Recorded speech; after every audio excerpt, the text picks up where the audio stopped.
제게는 27살 큰딸과 25살 작은 딸이 있습니다. 그런데 3주째 큰딸이 말을 하지 않고 집에서 밥도 먹지 않고 잠만 자고 출근을 합니다. 우리 셋이 한 집에서 살게 되면서 큰딸이 작은 딸을 보려 하지 않고 함께 밥 먹기도 싫어합니다. 큰딸은 엄마가 작은 딸만 이뻐해서 그렇다고 하고, 작은 딸은 언니가 문제라며 편들어 주지 말라고 해서 불화가 생겼을 때 제가 셋 중에 누군가는 집을 나가서 살아야 되겠다 해서 작은 딸은 언니가 나가서 살았으면 좋겠다고 하고, 큰딸이 화가 나서 엄마 의견을 물어봤을 때 저는 누구든지 둘 중에 하나는 나가야 되는데 작은 딸은 안 나간다고 하고, 큰 딸은 엄마가 나가라고 하면 나가겠다고 해서 그러면 큰 딸에게 나가라고 했더니 그때부터 완전 인연을 끊을 것처럼 행동합니다. 네, 아예 말도 하지 않고요. 예, 잠만 자고 얼굴 봐도 모른 척하고, 제가 중간에 좋아하는 음식 들고 들어가서 먹으라고 해도 하루 종일 안 먹고 밖에 내놨더라고요. 내년이면 미국으로 아예 나가 살 계획인데 이대로 둬도 될지요? 스님께서 말씀하신 대로 아무 문제 없다, 문제 삼지 말아라 하고 아침마다 기도하는데 온 김에 여쭤보고 싶습니다.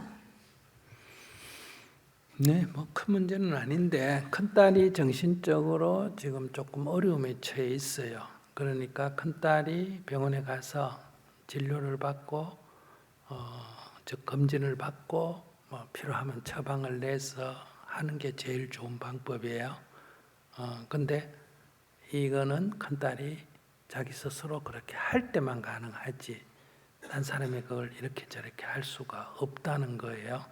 그러면 자기가 지금 얘기를 꺼내면 큰딸은 바로 나를 정신병 취급하느냐 이렇게 나올 확률이 현재 상태는 높아요. 그리고 엄마가 이제 무지한 거지. 제가 들었을 때는 벌써 큰딸은 정신적으로 지금 약간 문제가 있고 그거를 자기도 잘 모르고 동생도 잘 모르고 똑같이 건강한 사람끼리 지금 시비하듯이 하거든요. 그러니까 집을 내보낸다면 이때는 동생을 내보내야 되는 거예요. 동생은 정신적으로 건강하니까 나가서 살면 되고, 큰딸은 지금 정신적으로 약간 문제가 있으니까 보호를 해줘야 되는 거예요. 그러니까 자기가 그런 선택을 지금 잘못했기 때문에 일이 이렇게 더 심각하게 빚어진 거다 이런 얘기예요.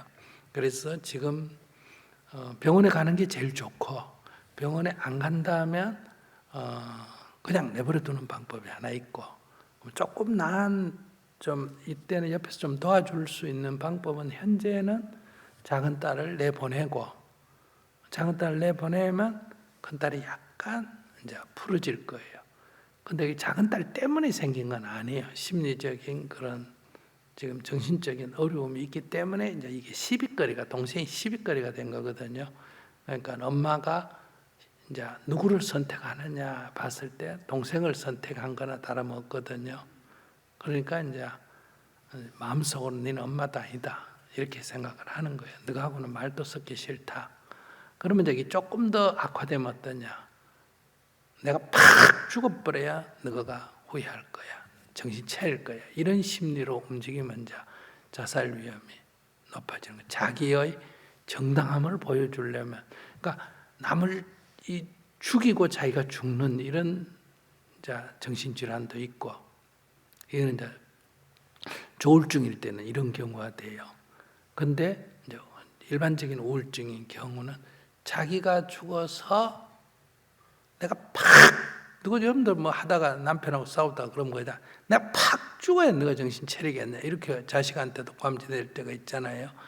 그래서 내가 얼마나 어려웠는지, 내가 아쉬운지를 너가 알 거야. 이게 이제 자해 증상이거든요.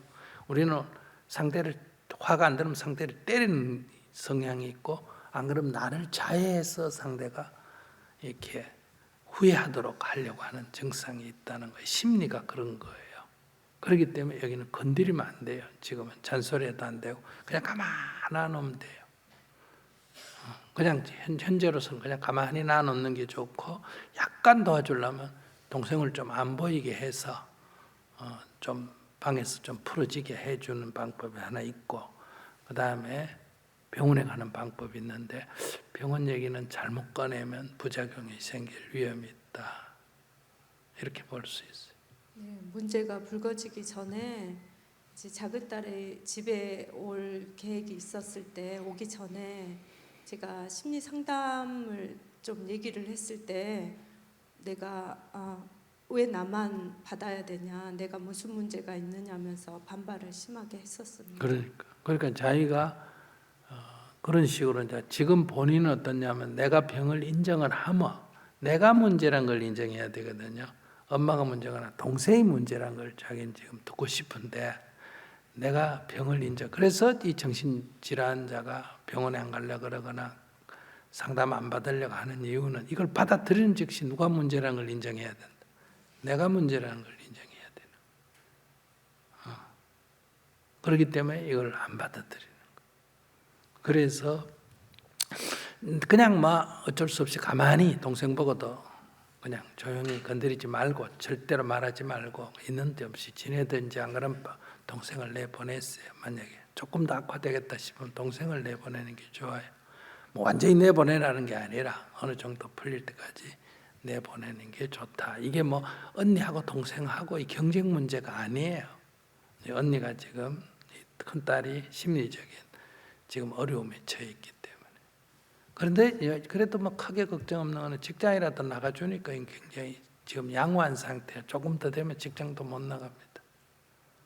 방에만 박혀 있는데. 그래서 직장이라도 나가니까 지금은 그래도 다행이다. 예, 직장도 나가고 그 취미 활동으로 보드 타는데 오늘도 보드 타러 나갔어요. 네네, 그건 좋은 일이에요. 네.